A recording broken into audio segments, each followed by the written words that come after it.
একটা বিষয় হচ্ছে যে আমরা বারবার দাবি করেছিলাম যে সরকারে যারা দায়িত্ব পালন করবেন, সেটা আমলারা থেকে শুরু করে আপনার এমপি, মন্ত্রী, উপদেষ্টা সবারই দায়িত্ব পালন শুরু করার সময় যেভাবে হিসাব দিতে হবে, শেষ করবার সময় হিসাব দেওয়া উচিত।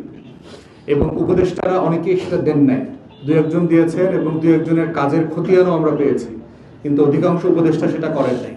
এবং একই জিনিস হচ্ছে বর্তমান আমলেও যারা দায়িত্ব নিয়েছেন, এই সরকারে এমপি মন্ত্রী হচ্ছেন, আমলা হচ্ছেন, বড় বড় দায়িত্ব পেয়েছেন, তাদের ব্যাপারেও বর্তমান সরকারকে আহ্বান করব যে আপনারা সরকারের অর্থের হিসাব নেন, ওনাদের ব্যাংকের স্টেটমেন্ট থেকে শুরু করে ওনাদের আয় উপার্জনের খতিয়ান নেন, যেটা পাবলিক করা উচিত। এবং যখন বিদায় নেবেন তখনও একটা জিনিস করা উচিত, একইভাবে করা উচিত। উপদেষ্টাদের ব্যাপারে যেটা হচ্ছে স্পেসিফিক এলিগেশন যাদের ব্যাপারে আছে, সেটা বর্তমান সরকার অবশ্যই ইনভেস্টিগেট করবেন। দুদক আছে, ইতিমধ্যে এর আগে অনেকগুলো অভিযোগ এসছে, অমুক উপদেষ্টা দুর্নীতিবাজ তমুক, কিন্তু এগুলো হচ্ছে পত্রিকার রিপোর্টের উপর ভিত্তি করে কাউকে তো দুর্নীতিবাজ বলার সুযোগ নাই। বা যেটা হচ্ছে দুদক থেকে শুরু করে আইন শৃঙ্খলা বাহিনী যার যেখানে যতটুকু ইনভেস্টিগেট করবার সুযোগ আছে, স্বচ্ছতার প্রশ্নে, জাতীয় সম্পত্তি রক্ষণাবেক্ষণ করবার প্রশ্নে, লুটপাট বন্ধের প্রশ্নে, সেগুলো অবশ্যই তদারকি করতে হবে এবং স্বচ্ছতার সাথে দুদককে দিয়ে অথবা অন্য কোনো প্রতিষ্ঠানকে দিয়ে জবাবদিহিতার তৈরি করবার জন্য ক্ষেত্র প্রস্তুত করতে হবে।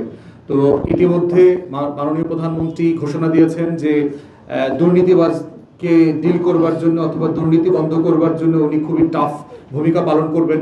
তো সেটা আগের আমলে যারা দুর্নীতি করেছে তাদের ক্ষেত্রে যেমন প্রযোজ্য, ওনার সরকারে যারা দুর্নীতি করবেন তাদের ক্ষেত্রেও প্রযোজ্য। তো আমরা দেখতে চাই বর্তমান সরকার দুর্নীতির ব্যাপারে আসলে সিরিয়াসলি কি কি অ্যাকশন নিচ্ছেন, সেটা যেন সবার কাছে স্বচ্ছতার সাথে দৃশ্যমান হয়।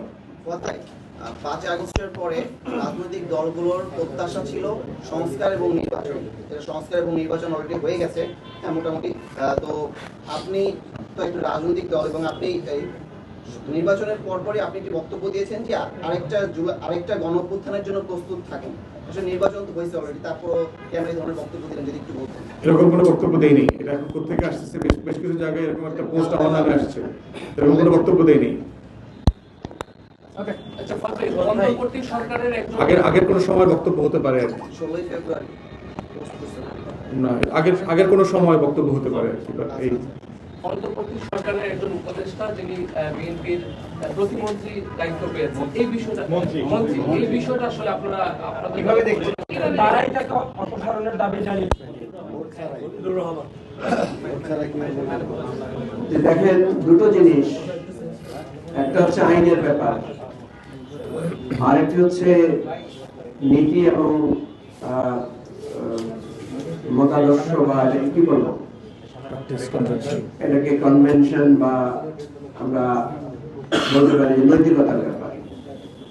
আইনগতভাবে যদি বাধা না থাকে সেটা তো এরকম হতেই পারে। আর নীতি নৈতিকতার জায়গা থেকে আমরা মনে করি যে এটা বেশিরভাগ মানুষই, আমার কাছে যেটা মনে হয়েছে যে মানুষ এটা অপছন্দ করেছে। মানুষ এটা পছন্দ করেন নাই যে উপদেষ্টা পরিষদে দায়িত্ব পালনরত একজন ব্যক্তি, যার ব্যাপারে বিএনপি নিজেই অভিযোগ তুলেছে, পদত্যাগ দাবি করেছে। এবং অনেকেই আমি দেখেছি টক শোতে যারা বিএনপির পন্থী বুদ্ধিজীবী ছিলেন, তারা অনেকেই ওনাকে বিদেশি নাগরিক বলে নানাভাবে প্রতিপন্ন করার চেষ্টা করেছে। ব্যক্তিগতভাবে আমরা মনে করি ডক্টর খলিলুর রহমান উনি একজন বেশ যোগ্য মানুষ, উনি দক্ষ কূটনীতিক ছিলেন, আমাদের অন্তর্বর্তীকালীন সরকারে উনি দায়িত্ব পালন। এ ব্যাপারে আমাদের মতামত হচ্ছে যে এটা না হলে ভালো হতো। সরকারের ভূমিকা বা ওনার ব্যক্তিগত জায়গা থেকেও এটা একটা প্রশ্ন তৈরি করেছে, কিন্তু আইনগতভাবে যদি কোনো বাধা না থাকে তাহলে আমরা এটার ব্যাপারে কোনো আপত্তি তুলতে চাই না। এটা হচ্ছে আমাদের বক্তব্যের ব্যাপারে মূল্যায়ন। মঞ্জু ভাই, আমরা দেখেছি যে জোট থেকে বলা হচ্ছে ভোট ডাকাতি হয়েছে, আবার আমরা দেখেছি জোটে যারা এমপি নির্বাচিত হয়েছেন তারা সংসদে শপথ নিয়েছেন। বিষয়টা কি বিচারিক থাকে? আপনারা বলছেন 22% টিআইবি যে রিপোর্টের কথা বললেন, 22% ভোট হচ্ছে কারচুপির ঘটনাটা ঘটেছে। আসলে সব মিলিয়ে অন্তর্বর্তীকালীন সরকার প্রশ্নবিদ্ধ হচ্ছে কিনা? আপনারা তাকেই সুনাম করছেন, আবার তার বিরুদ্ধে তার আমলেই 22% ভোটের কারচুপির ব্যাপারটা আসছে, এটা কিভাবে বলবেন আপনারা? একটা বিষয় খেয়াল করেন, সেটা হলো যে নির্বাচনে যে অনিয়ম হয়েছে, কারচুপি হয়েছে, এটা শুধু যে বিরোধী দল বলছে তা না। বেশিরভাগ ক্ষেত্রে দেখবেন আপনার পরাজিত যারা হয়েছেন তারা বলেছেন, সরকারি দলেও যারা পরাজিত হয়েছেন তারা বলেছেন। কি বলেন, বলেননি? নানা অভিযোগ তুলেছেন। টিআইবির একটা রিপোর্ট প্রাতিষ্ঠানিকভাবে তারা রিসার্চ করেছেন। আমরা যারা নির্বাচনে অংশগ্রহণ করেছি তারা আমরা দেখেছি যেখানে কালো টাকা ছড়াছড়ি হয়েছে, এখানে কিভাবে ম্যানিপুলেশন হয়েছে। কিন্তু অতীতের সকল নির্বাচনের তুলনায় এবারের নির্বাচনকে অনেকটা বেটার বলা যায়। অতীতে তো আমরা রাতের বেলায় ভোট হয়ে গেছে, অতীতে তো আমরা প্রার্থী হতে পারি না, অতীতে তো আমরা প্রার্থী হওয়ার পরে এলাকায় যেতে পারি না, পোস্টার লাগাতে পারি না। সুতরাং আমাদের দেশের নির্বাচন ব্যবস্থা সম্পূর্ণভাবে যদি মানে এটাকে উন্নতি করা না যায় তাহলে এই অসুবিধাগুলো থেকে যাচ্ছে। আপনি দেখবেন এখানে বহু জায়গায় এবারে নির্বাচন যেটা হচ্ছে খুব ক্লোজ কন্টেস্ট হয়েছে, 2000, 5000, 700, 800 ভোটে পর্যন্ত প্রার্থীরা হেরেছে। তাহলে একটা অনিয়মে যদি 700 ভোট, 8000 ভোট, 2000 ভোটের ম্যানিপুলেশন হয় তাহলে তো একটা সিরিয়াস লেভেলের জনরায় এবং অধিকার ক্ষুণ্ণ হয়। আমরা যেটা দেখেছি যে এই বিষয়গুলো হয়েছে এবং টিআইবি রিপোর্টে সেটা উঠে এসেছে। এখানে জাল ভোটের কথা বলেছেন ওনারা বলেছেন যে নির্বাচনের আগের দিনের রাতের প্রভাবের কথা বলেছেন, ফলাফল বদলে দেওয়ার ঘটনাও ঘটেছে ওনারা বলেছেন, কালো টাকার ছড়াছড়ি, ভোট কেনার বেচার ঘটনাও ওনারা উল্লেখ করেছেন। তো আমরা যারা পেরিফেরি লেভেলে রুরাল লেভেলে ইলেকশন করেছি আমরা দেখেছি এগুলোর প্রভাব অনেক বেশি ছিল শহরের তুলনায়। এটা হলো একটা দিক। দ্বিতীয় হচ্ছে আপনি দেখেন আমরা কেন নির্বাচন ব্যবস্থা সংস্কারের কথা বলছি, আপনারা এই যে আমাদের যে পোস্টাল ব্যালটে যে ভোট হয়েছে সেটা রেজাল্ট তো দেখেছেন নিশ্চয়ই, তাই না? পোস্টাল ব্যালটের রায়টা দেখেছেন নিশ্চয়ই। পোস্টাল ব্যালটে একটা জিনিস দেখবেন, কম্পারেটিভলি প্রার্থীরা যাকে যোগ্য মনে করেছে তিনি বেশি ভোট পেয়েছেন। এবং এই ভোট যদি আমাদের রিয়েল ফেয়ার ভোট হিসেবে আমরা ধরি তাহলে দেশের বর্তমান নির্বাচনের ফলাফল কি হবে সেটা বোঝা যাচ্ছে। আমি কালকে একটা পরশুদিন এক টক শোতে বলেছিলাম পোস্টাল ব্যালটে ইলেকশন যদি হয় কি হইতো, তখন অ্যাঙ্কর নিজে আউট মানে অফ দ্য রেকর্ডে বলছেন তাহলে তো আপনারা ক্ষমতায় চলে আসতেন। তাহলে দেখেন যে মানুষ যদি নির্ভয়ে নিঃসংকোচিতে ভোট দিতে পারে তাহলে বাংলাদেশে আশা করা যায় একটা সুন্দর জবাবদিহিতামূলক সরকার হবে।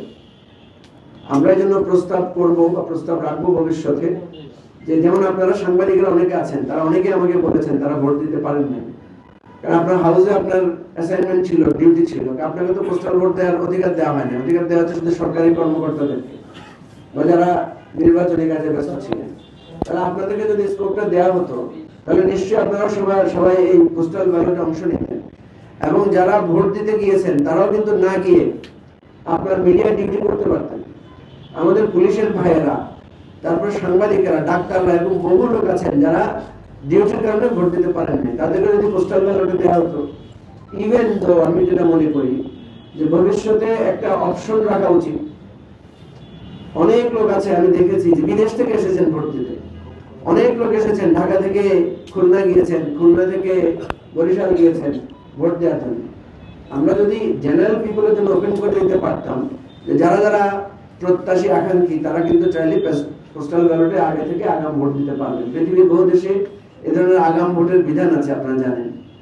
তো আমাদের এই নির্বাচন ব্যবস্থাটা সংস্কার করলে এই যে ভোট বেচা কেনা, নির্বাচনের আগের দিন রাতে ভয়ভীতি দেখানো, তারপরে এজেন্টকে কিনে ফেলা বা এজেন্টকে ভয়ভীতি দেখানো, এই যে ট্র্যাডিশনাল পুরানো দিনের ইলেকশন ম্যানিপুলেশনের যে প্রসেসগুলো আছে এগুলো কিন্তু অনেক অংশে কমে আসতে পারত। এবারে আমরা দেখেছি ভোট কেন্দ্রের ভিতরে যেহেতু সিসিটিভি ছিল, বডি ক্যামেরা ছিল, কিছুটা অপেক্ষাকৃত অন্যান্য বারের তুলনায় অনেক কম সন্ত্রাস এবং ম্যানিপুলেশন হয়েছে। কিন্তু ভোট কেন্দ্রের বাইরে প্রচুর সন্ত্রাস হয়েছে। ভোট কেন্দ্রের বাইরে আপনি দেখবেন টিআইবি রিপোর্টে উঠে এসেছে যে কি পরিমাণ গন্ডগোল হয়েছে এবং ইলেকশনের আচরণবিধি লঙ্ঘনের 99% কথা টিআইবি বলেছে যে 99% ক্ষেত্রে আচরণবিধি মানা হয়নি। তাহলে এগুলো প্রমাণ করে যে আমাদের নির্বাচন ব্যবস্থা আমূল যে সংস্কার করা দরকার ছিল সেটা অন্তর্বর্তীকালীন সরকার সেখানে হাতই দেয়নি। আমরা আশা করব গণ অভ্যুত্থানের পরে এই গণতান্ত্রিক সরকার নিজেরা যেহেতু দেখেছেন তাদের দলের পরাজিত লোকেরাও কিন্তু নানা ধরনের ম্যানিপুলেশনের কথা উল্লেখ করেছেন, আপনারা দেখবেন বিভিন্ন জায়গায় তারা প্রতিবাদও করেছেন। তাহলে দেখা যাচ্ছে যে একদম মেসিভ লেভেলে না হলেও প্রত্যেক কনস্টিটিউশনতে কিছু না কিছু ম্যানিপুলেশন হয়েছে, কোথাও মেসিভ হয়েছে, কোথাও কিছুটা কম হয়েছে এবং কিছু তথ্য প্রমাণও পাওয়া গেছে। তো আমি ব্যক্তিগতভাবেও আমার নির্বাচনী এলাকায় যে ম্যানিপুলেশনের ঘটনাগুলো হয়েছে, যে প্রভাব বিস্তার গুলো হয়েছে, সেগুলো জন্য লিখিতভাবে অভিযোগ দিয়েছি রিটার্নিং অফিসার বরাবরে, এবং নেক্সট দেন আমরা কিন্তু এটার জন্য ট্রাইব্যুনালেও আমরা আমাদের অভিযোগগুলো দিব। আমরা চাইবো যে এখানে যাতে আমরা সুবিচার পাই। আমরা শেষ করি তাইলে। হয়েছে আপনারা এই যে বিএনপি সংখ্যাগরিষ্ঠ আসন পেল, আপনারা কি মনে করছেন যে এই প্রভাবটা পরবর্তী নির্বাচনে পড়বে কিনা? এবার যে ওভারঅল নির্বাচনটা হয়েছে, আগামী নির্বাচন আমরা তো ভালো প্রত্যাশা চাই। আমরা চাই যে অতীতের এগুলো সব বাদ হয়ে নতুন ভাবে যাই। বিএনপি ভিক্টোরির দুইটা ওয়ে আছে। একটা হচ্ছে যে মানুষের প্রতি বিনয়ী হওয়া, অধিক সম্মানে মানুষের প্রতি বিনয়ী হয়ে ন্যায় বিচার করা, ন্যায়ের পথে চলা। আর একটা হচ্ছে অহংকারী হয়ে যাওয়া। অতীতে আমরা দেখেছি যারা এরকম নিরঙ্কুশ সংখ্যাগরিষ্ঠতা পেয়েছেন তারা অহংকারী হয়েছেন, তারা জালেম হয়েছেন, তারা মানুষের প্রতি অত্যাচার করেছেন, প্রতিশোধ নিয়েছেন। এবার আমরা চাইবো, আমরা তারেক রহমানকে সকল সময় কিছুটা বিনয়ী পেয়েছি, ওনাকে চেঞ্জ পেয়েছি, পার্সোনালি ওনার সাথে কথা বলে ওনার মধ্যে একটা পরিবর্তনের আভাস পেয়েছি, ওনার বক্তব্যে, চলনের সব ক্ষেত্রে। সেটার প্রত্যাশা সরকারে হবে বলে আমরা বিশ্বাস করি, প্রত্যাশা করি, আকাঙ্ক্ষা করি। আপনাদের সবাইকে মাহে রমজানের আগাম শুভেচ্ছা জানাচ্ছি। অনেক কষ্ট করেছেন আপনারা, আপনাদের নিয়ে আমরা একদিন হয়তো ইফতার করবো, সেটা আমাদের আশা আছে ইনশাআল্লাহ।